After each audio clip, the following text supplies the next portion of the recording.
შენმა შემიძლია რომ გითხრას რომ უნივერსიტეტში ჩაბარება არ მინდაო. რა რეაქცია გექნება? რეაქცია მექნება ძალიან ძიმე და არ მომეწონება, ბუნებრივია, მაგრამ პრაქტიკაში ხვდები სტუდენტებთან ურთიერთობისაცაც, რომ ჯობია შესწავლა დაუშვას ადამიანმა და ამ შესწავლაზე ისწავლოს. მაინც ერთი წელი დაგაგოს, ორი წელი. ვიდრე შენ გადანაშაულებდეს ამ რაღაცის ჩაუდენლობაში.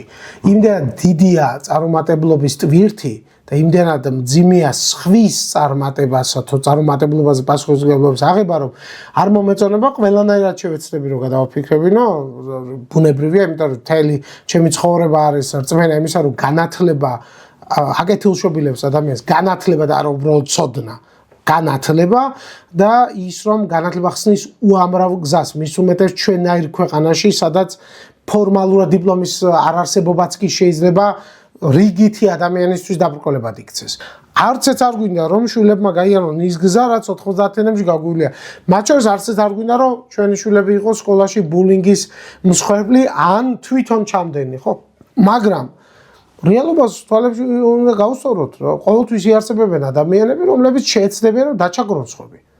აბა რატო იწყება ომები, რატო ჩადიან დანაშაულს?